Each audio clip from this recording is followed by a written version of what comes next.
A'udzu billahi minasyaitonir rajim. Bismillahirrahmanirrahim. Alam nashrah laka sadrak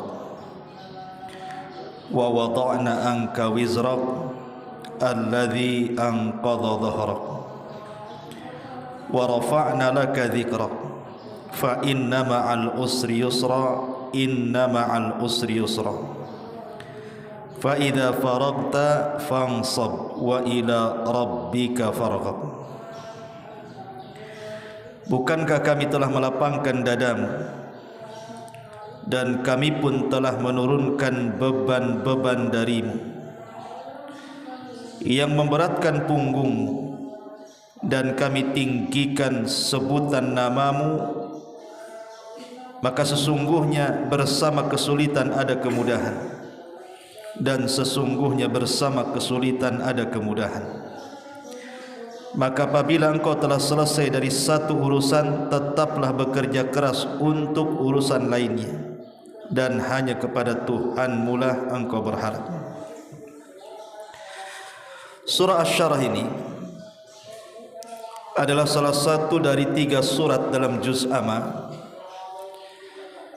yang khitabnya secara langsung kepada Nabi SAW. Pertama suratul Kautsar, inna a'tayna kal kautsar.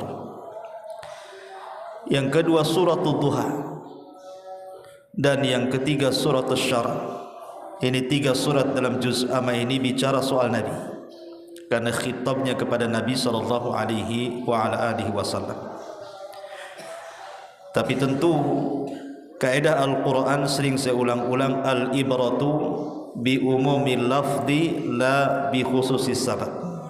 Ibrah pelajaran itu karena umumnya lafaz, bukan karena khususnya sebab. Di sini Allah Subhanahu wa taala mengatakan alam nashrah laka sadrak. Bukankah kami telah melapangkan dadamu wahai Muhammad? Di sini ada istifham yang tidak perlu ada jawaban, karena Allah Subhanahu wa taala tanpa diminta pun sudah melapangkan dada Nabi. Beda dengan Nabi Musa. Kalau Nabi Musa meminta kelapangan dada, Rabbi israh li sadri wa yassir li amri wahlul 'uqdatam min lisani yafqahu qawli. Musa meminta kepada Allah untuk dilapangkan dadanya. Rabbi israh li sadri. Ya Allah, lapangkan dadaku. Saat Musa datang kepada Fir'aun, akhirnya dia merasa bahwa ucapannya kurang fasih, karena Musa ini kan pelat ngomongnya. Walaupun sebab pelatnya ini masih dikhilafkan para ulama. Ada yang mengatakan pelatnya Nabi Musa ini karena ketika waktu bayi dia digendong oleh Fir'aun, kemudian Musa bayi ini menarik janggutnya Fir'aun, tiba-tiba memiliki kekuatan seperti orang dewasa, hampir tersungkur Fir'aun ini. Sehingga Fir'aun mengatakan, jangan-jangan bayi ini yang kumimpikan akan menguasai Mesir. Hampir-hampir Musa bayi itu dibunuh Fir'aun kalau tidak ditolong oleh Asiyah bintu Muzahim, istrinya. Kemudian Asiyah bintu Muzahim mengatakan, anak itu tidak berakal, kalau tidak percaya uji saja. Akhirnya Musa bayi diuji dengan cara apa? Diletakkan kurma dan diletakkan bara api. Kemudian disuruh memilih, namanya anak bayi yang baru merangkak. Tentu secara fitrah dia tidak mungkin mendekati api, pasti akan mendekati kurma. Sempat dia memakan kurma, maka nyawa Musa akan hilang. Akhirnya Jibril datang kemudian mengalihkan Musa untuk mengambil bara api kemudian memakannya. Sebab makan bara api itulah dia tertolong jiwanya, tapi lisannya terbakar. Sejak itulah dia pelat lisannya. Makanya Musa dia tidak fasih bicaranya. Dia minta kepada Allah agar ditemani Harun, dan dia pun saat melangkah kepada Fir'aun dia mengatakan, Rabbi israh li sadri wa yassir li amri wahlul 'uqdatam min lisani yafqahu qawli. Ya Allah, lapangkan dadaku. Rabbi israh li sadri, kemudian mudahkan urusanku. Wa yassir li amri wahlul 'uqdah, hilangkan pelat lidahku supaya si Fir'aun paham dengan kata-kataku. Tapi Nabi SAW tidak perlu meminta. tanpa diminta pun Allah Subhanahu wa taala sudah melapangkan dada Nabi sallallahu alaihi wasallam. Alam nashrah laka sadrak. Dan itu diambil dari dua makna. Pertama, kelapangan dada Nabi sallallahu alaihi wasallam secara hissi.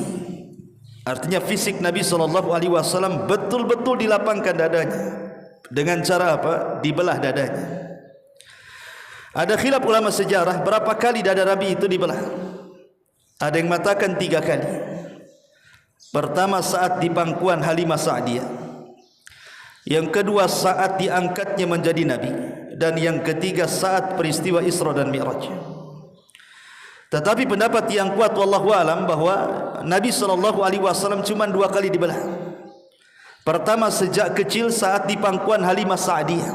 Datang malaikat saat dia bermain dengan anaknya Halimah, saudara sepersusuannya. Tiba-tiba datang malaikat dalam bentuk manusia, kemudian menangkap Rasul, kemudian membaringkannya, kemudian membelah dadanya, diambil jantungnya, kemudian dicuci dengan air zam-zam di bejana emas, dimasukkan kembali, kemudian dijahit kembali.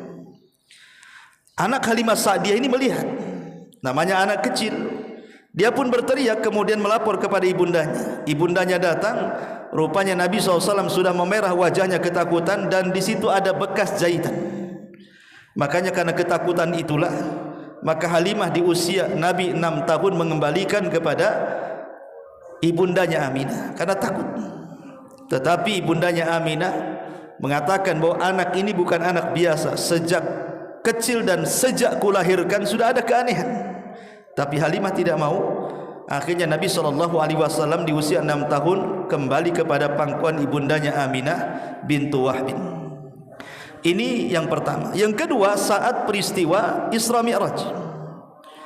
Ketika Nabi SAW, ada yang mengatakan di Hatim, ada yang mengatakan di Hijr Ismail, ada yang mengatakan di rumah Ummu Aiman. Tiba-tiba didatangi Jibril, kemudian dijemput oleh Jibril. Sebelum dinaikkan ke langit, Nabi SAW dibelah dadanya. Kenapa Nabi SAW harus dibelah dadanya, dibersihkan kembali? Karena Rasul akan dinaikkan ke alam yang belum pernah siapapun naik ke sana. Dan Rasul akan diperlihatkan berbagai macam tanda kekuasaan Allah. Kalau tidak bersih jiwanya, tentu akan tergoncang dengan apa yang akan dilihat dia kelak di langit, dari sorga, neraka, dan berbagai macam makhluk yang ada di langit. Makanya dibersihkan dadanya. Ini secara hissi Allah katakan alam nashrah laka sadrak. Adapun secara maknawi, alam nashrah laka sadrak, bukankah sudah kulapangkan dadamu wahai Muhammad? Artinya Nabi SAW saat sebelum diangkat jadi Nabi, Rasul itu memikirkan orang-orang Quraisy, karena semakin hari semakin jahat perilakunya. Dari menyembah berhala yang semakin hari semakin bejat, kemudian perilaku dan akhlak mereka semakin buruk. Jadi Nabi SAW sumpah dadanya. Makanya dari situ Nabi SAW sering menyendiri, terkadang ke Mina, ke Arafah, sampai akhirnya menemukan tempat di Gua Hira. Tapi Allah Subhanahu wa taala katakan alam nashrah laka sadrak. Jangan sempit dadamu wahai Muhammad, kami akan lapangkan dadamu. Makanya Allah Subhanahu wa taala mengatakan di dalam Al-Qur'anul Karim, afaman syaraha sadrahu lil Islam fahuwa ala nuri mir rabbi. Bukankah orang yang Allah lapangkan dadanya kemudian dimasukkan hidayah Islam, maka dia berada di atas cahaya dari Rabbnya. Jadi Nabi SAW dikeluarkan dari kegelapan, kemudian diberikan cahaya. Karena secara logika begini, ikhwan, antum kalau malam-malam gelap gulita, gelap, gelap-gelapnya tidak ada cahaya, seolah-olah bumi itu menimpa kita, kan? Sempit dada kita ini. Coba saja antum berada di kamar, tiba-tiba mati lampu, tidak ada cahaya sedikit pun, sempit dada kita ini. Tetapi ketika kemudian terang lampu, mulai lapang dada kita. Begitulah iman dan kekufuran. Kufur itu kegelapan. Ketika kemudian datang cahaya iman, maka menjadi lapanglah dada.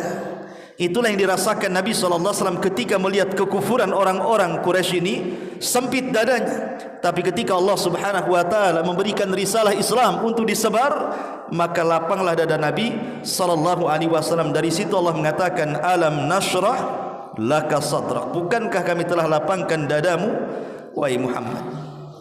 Ma'asyiral muslimin yang dimuliakan Allah Subhanahu wa taala, sempitnya dada itu dari dua perkara.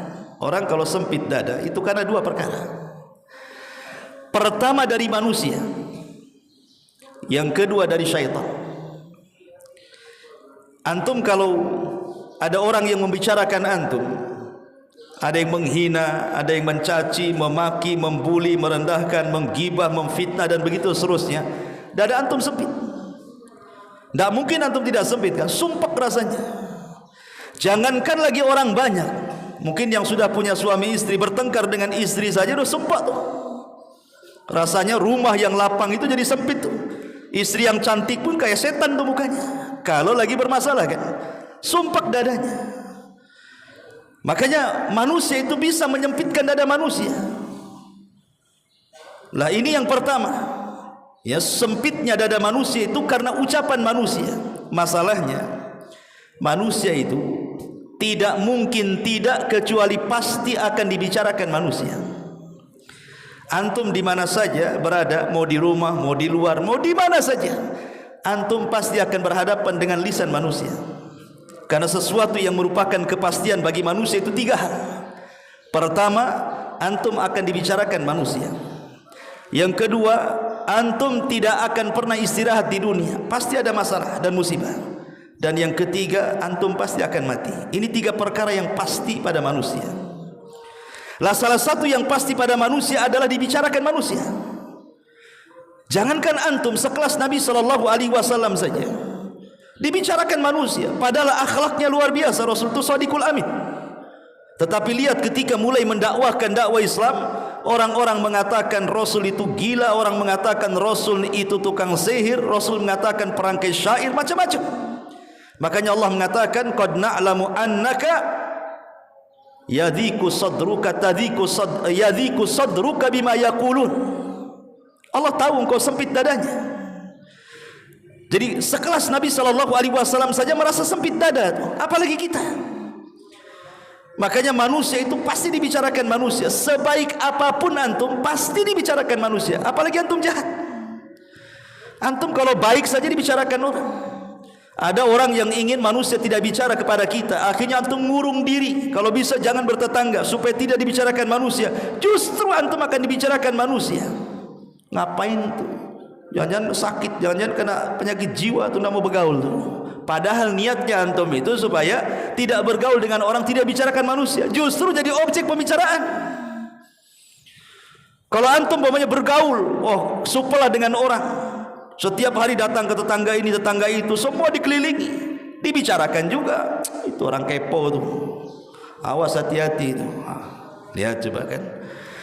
Jadi serba salah kita ini. Kita mau tinggal di rumah dibicarakan orang, mau keliling kepada tetangga juga dibicarakan orang, mau berbuat baik dibicarakan orang. Antum lah mau sedekah dibicarakan orang, itu riya tuh sedekahnya tuh.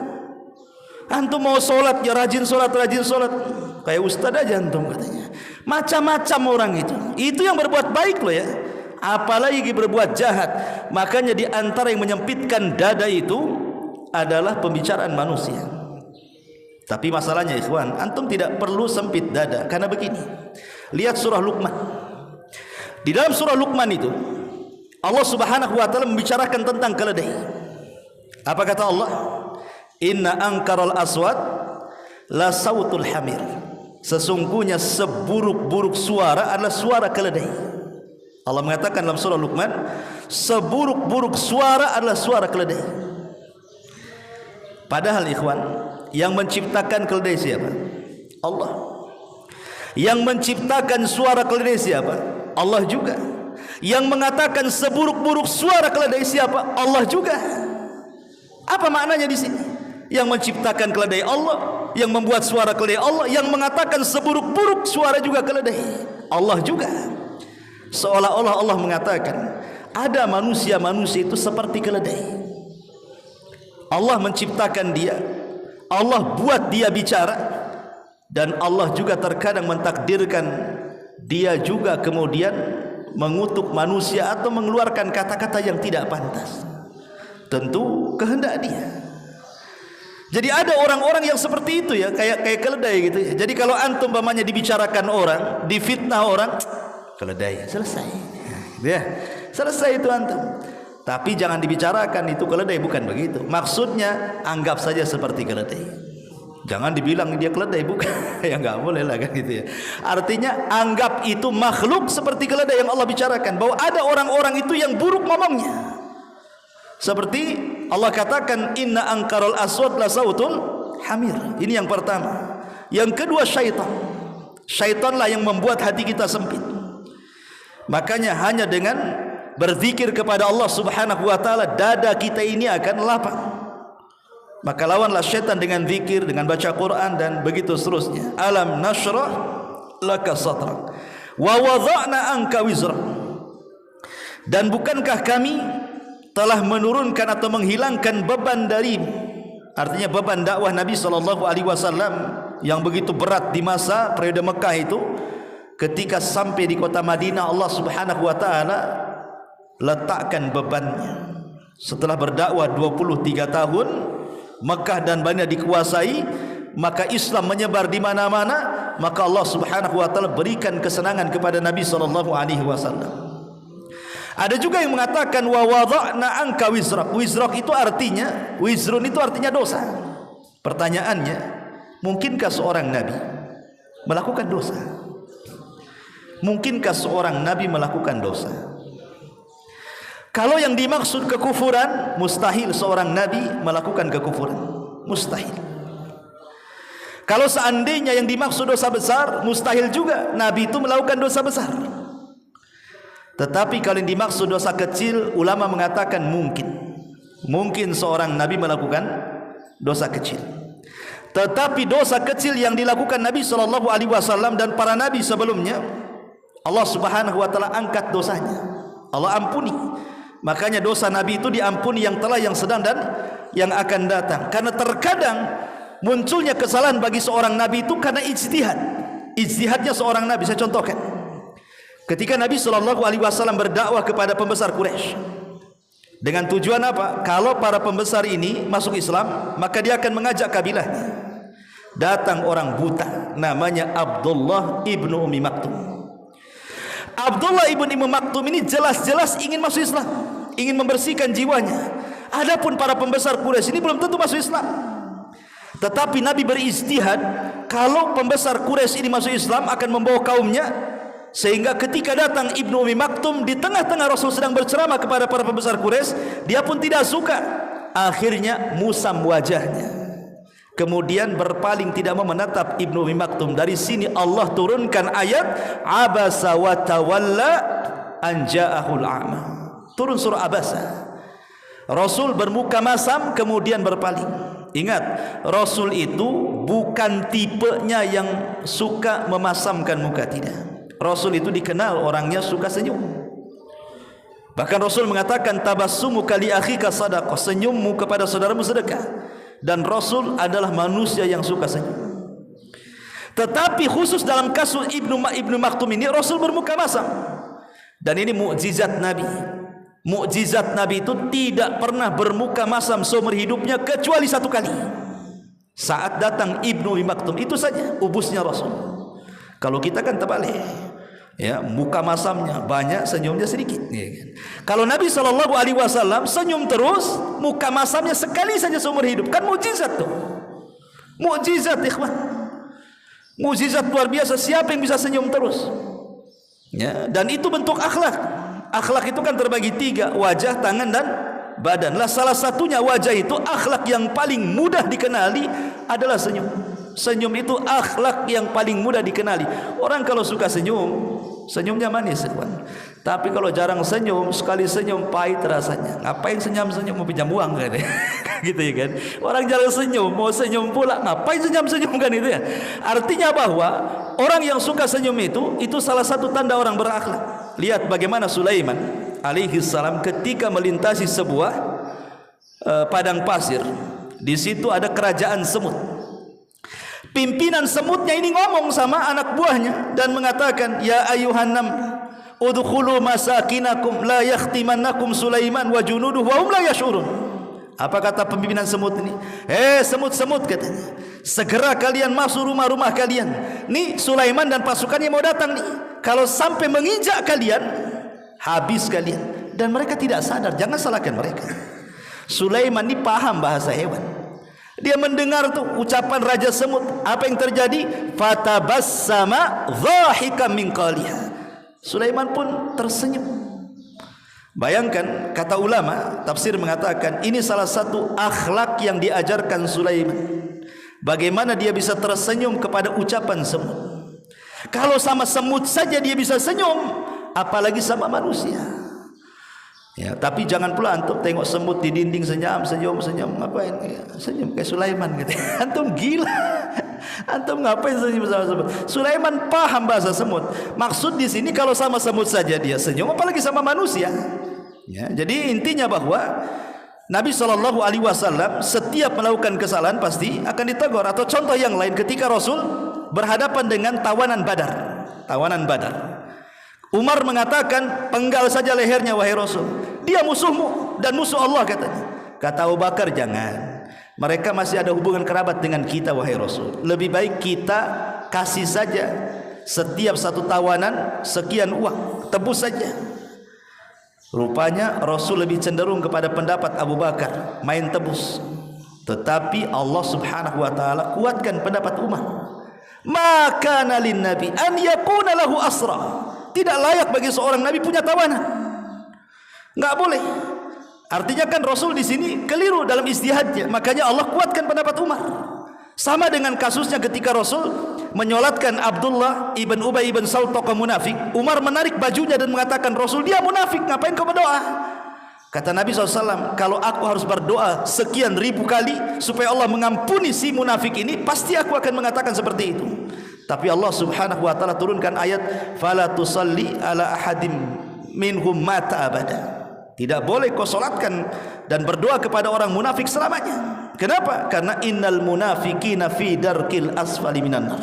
Munafik itu diintip neraka, ngapain didoakan? Tidak mungkin masuk surga. Karena hakikatnya munafik itu kafir sebenarnya, dan dia lebih bahaya dibandingkan kafir. Tetapi yang dimaksud di sini munafik i'tiqad, ya, bukan munafik amal. Wa wada'na anka wizrak alladhi anqadha dhahrak, yang memberatkan punggung. Jadi beban Nabi SAW itu berat sekali.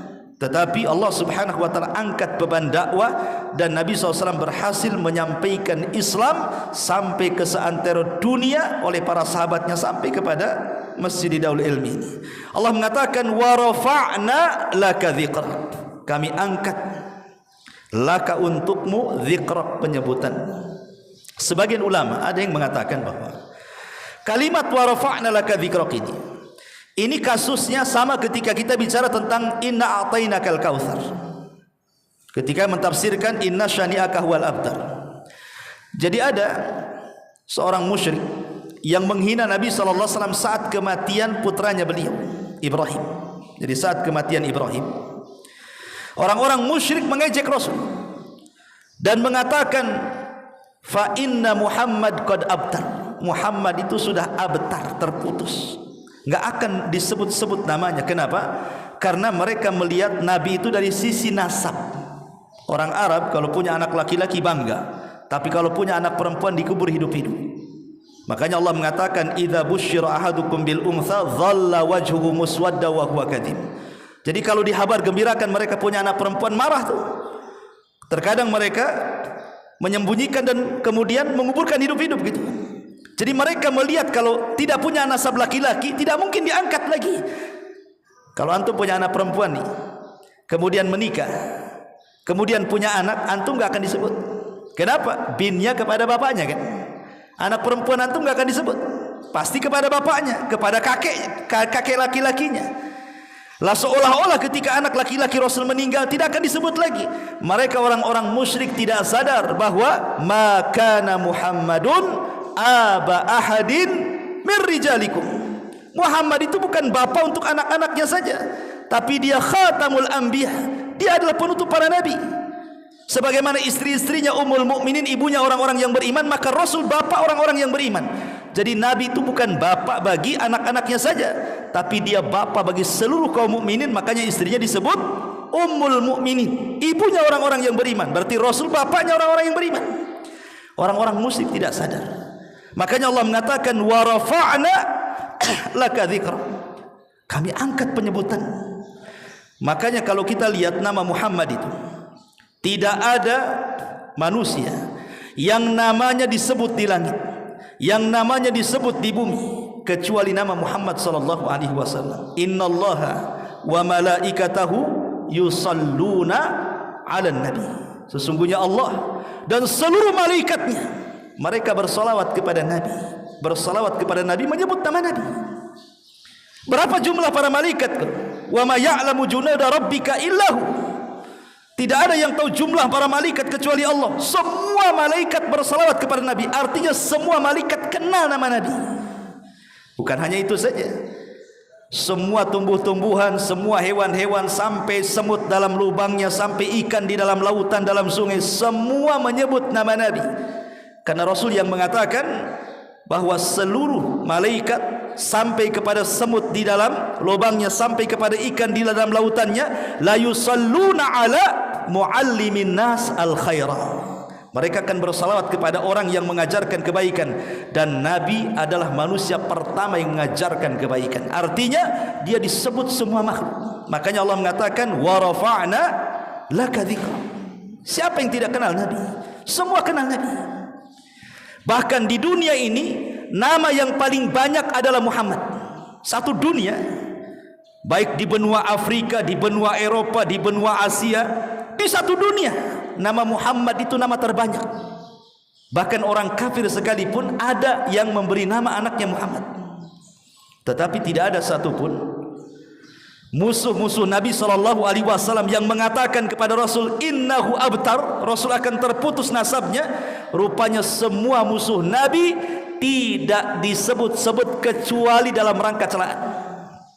Sebut saja siapa? Abu Lahab, Abu Jahal, Umayyah. Siapa lagi? Semua sebutkan musuh-musuh Nabi. Tidak ada yang disebut kecuali dalam rangka mencela. Hatta orang kafir sekalipun yang seagama dengan mereka tidak mau ngasih nama anak mereka dengan musuh-musuh Nabi. Antum pernah dengar ada orang, siapa namanya? Anak saya Abu Lahab, Ustaz. Pernah dengar? Anak saya Abu Jahal. Nggak ada. Satu musuh Nabi pun tidak mau disebut. Hatta orang kafir sendiri memberikan nama anaknya dengan musuh Nabi. Tidak ada. Karena Allah Subhanahu wa taala sudah mencela mereka. Inna syani'aka huwal abtar. Yang mencela Muhammad dialah yang abtar, artinya yang terputus, tidak disebut lagi. Tapi Allah mengatakan wa rafa'na laka dzikra. Allah angkat Rasul di dunia dan Allah angkat Rasul di akhirat. Dia orang yang pertama kali dibangkitkan. Dia orang yang pertama kali memberikan syafaatul uzma. Dia orang yang pertama kali melewati titian siratal mustaqim.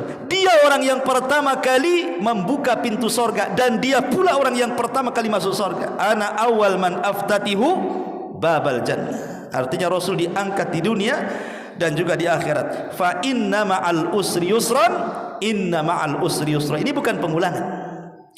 Kalimat inna ma'al usri yusra, inna ma'al usri yusra ini bukan pengulangan. Ingat, perhatikan di sini kalimat al-usri dengan yusra. Al-usri diulang dua kali menggunakan alif lam, tapi yusran diulang dua kali tanpa menyebutnya dengan alif lam. Dalam bahasa Arab disebut ma'rifat dan nakirah. Jadi kalau ada alif lam disebut ma'rifat.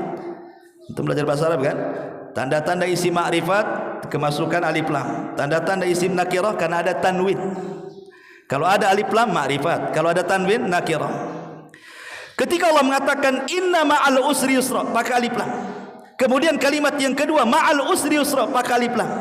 Berarti dua kalimat menggunakan alif lam itu maknanya satu.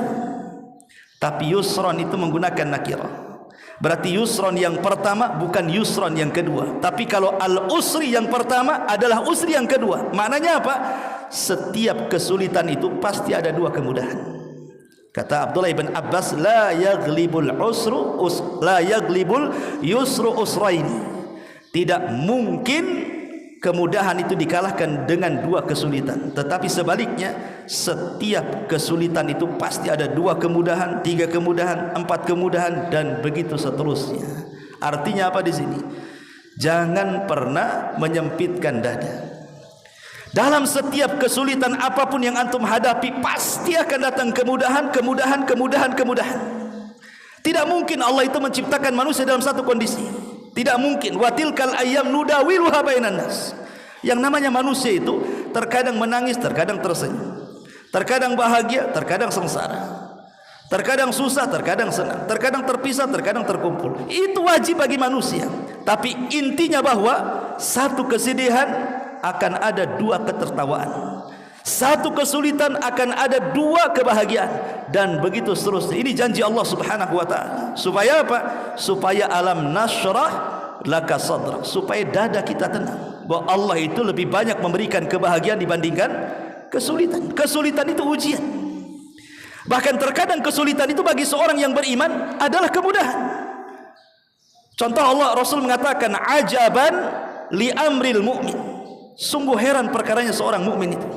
In asabathu syarra syakara fakana khairan lahu, wa in asabathu dharra, kalau ditimpa kemudaratan sabar fakana khairan lahu.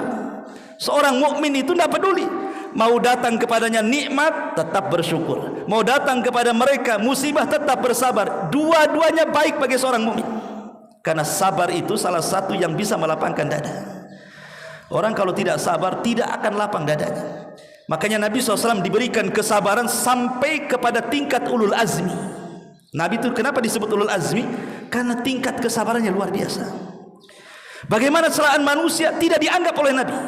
Di awal dakwahnya Rasul pernah berceramah itu di sofa dan mengatakan, hei kerabat-kerabatku, ya, selamatkan diri kalian, saya tidak akan menyelamatkan kalian dan tidak akan sanggup menyelamatkan kalian. Yang menyelamatkan kalian diri-diri kalian sendiri. Datang Abu Lahab, alihada jama'tana ya Muhammad, tabban laka sairal yawm. Oh, untuk ini kau kumpulkan rupanya, celaka satu hari ini untukmu. Pamannya mencela habis-habisan Nabi di hadapan orang. Antum kalau dicela di hadapan orang kan malu tuh. Tapi Rasul tidak mempedulikan ucapan pamannya Abu Lahab. Biarkan dia ngomong, seolah-olah Rasul tidak dengar. Kenapa? Karena bukan itu tujuan Rasul untuk dilahirkan dan didakwahkan kepada umat. Rasul tidak peduli dengan Abu Lahab, ngomong apa saja dia tidak dengar oleh Nabi. Tapi karena Allah yang mengatakan, man adali waliyan faqad adantuhu bil harbi. Ini wali Allah disakiti orang. Turun Jibril dan mengatakan kepada Rasul, ucapkan kepada manusia, tabbat yada abi lahabi wa tab, ila akhiril ayat.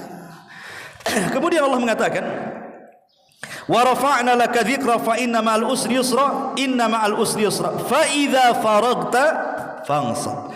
Apabila engkau telah selesai dalam sebuah urusan, tetaplah mencari urusan yang lain. Maksudnya ulama mengatakan, ada seorang ulama salaf namanya Imam Sya'bi, Imam Asy-Sya'bi rahimahullahu taala. Dia melihat anak-anak sedang bermain. Asy-Sya'bi ini melihat ada anak-anak sedang bermain. Apa kata Imam Sya'bi? Ma fa'altum, apa yang kalian lakukan? Anak-anak mengatakan, nal'ab, kami sedang main-main. Ya, usia kami usah main-main lah, namanya anak-anak. Maka Sya'bi mengatakan, lastum khuliqtum lihada, bukan ini kalian diciptakan. Kemudian dia membacakan, fa idza faragta fansab, apabila engkau sudah selesai melakukan ibadah, cari ibadah yang lain. Kalau kita sudah melaksanakan yang wajib, ada yang sunnah, kerjakan yang sunnah. Yang sunnah selesai, kerjakan yang lain. Seperti Abu Bakar, ketika Rasul mengatakan, siapa yang puasa hari ini, kata Abu Bakar, saya. Kemudian siapa yang mengikuti jenazah, kata Abu Bakar, saya. Siapa yang datang ke orang sakit berkunjung, kata Abu Bakar, saya. Siapa yang memberi makan fakir miskin, kata Abu Bakar, saya. Dalam satu hari Abu Bakar mengumpulkan 4 sifat. Kata Rasul, siapa yang mengumpulkan 4 sifat dalam satu hari, wajabat lahul jannah, wajib dia masuk surga. Seolah-olah Abu Bakar itu tidak ada waktu yang kosong untuk beramal. Harusnya kita seperti itu.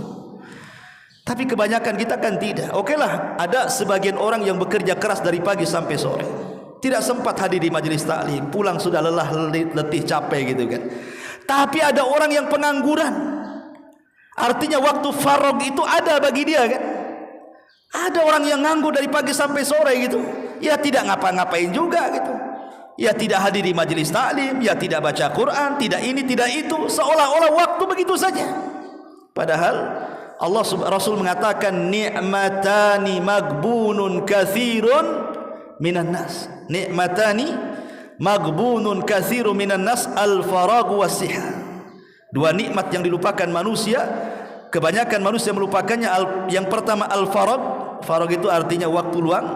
As-sihha dan juga kesehatan. Fa idza faragta fansab wa ila rabbika farghab, dan hanya kepada Tuhanmu engkau berharap. Semua kita datang dari Allah dan akan kembali kepada Allah Subhanahu wa taala, maka harapan itu hanya diberikan kepada Allah Azza wa Jalla. Kalau kita waktu sehat, kata para ulama, perbanyak sisi takut.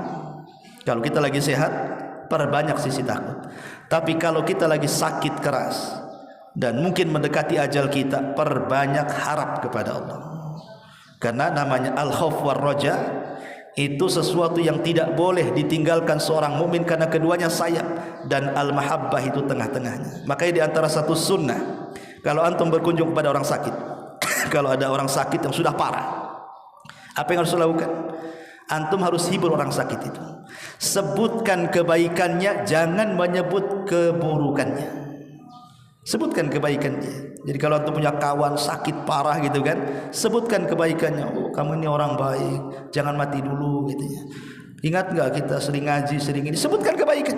Sehingga dalam pikiran dia itu mengingat yang antum ceritakan dari kebaikan. Kalaupun Allah takdirkan dia mati akan berhusnudzon kepada Allah. Dan Allah berfirman dalam hadis qudsi, ana ma'adhanni abdi bi, saya bersama prasangka hamba. Tapi kalau antum ceritakan maksiatnya, cepatlah sembuh kita mabuk lagi, cepatlah sembuh kita ngerampok lagi, cepatlah sembuh kita, bodi kejahatan antum yang ceritakan. Ya, syukurlah kalau antum mati, hidup pun percuma juga antum. Antum doakan keburukan dia kan itu. Makin stres dia. Akhirnya suudon kepada Allah, yang dipikirnya neraka. Akhirnya wafat suudon kepada Allah. Kalau dia meninggal husnudzon, boleh jadi itu amal terakhir yang dibawa dia. Tapi kalau dia mati suudon, boleh jadi itu dosa terakhir yang dibawa dia. Kan suul khotimah, ikhwan. Makanya sunnah kalau antum datang orang sakit, bahagiakan, ceritakan kebaikannya. Walaupun dia orang jahat, walaupun tidak punya amalan, bahagiakan saja dia. Ceritakan kebaikan. Antum ini orang jahat, padahal antum orang baik, padahal orang jahat tuh. Antum ini orang baik. Ya, supaya itu yang terekam dia. Mudah-mudahan dia diakhiri dengan harapan yang besar kepada Allah Subhanahu wa taala. Boleh jadi itu pula ibadah yang terakhir, dan dia mudah-mudahan diselamatkan dan dijadikan husnul khatimah. Subhanallah, bihamdika, asyhadu an la ilaha illa anta, astaghfiruka wa atubu ilaik. Allahu ta'ala. Assalamualaikum.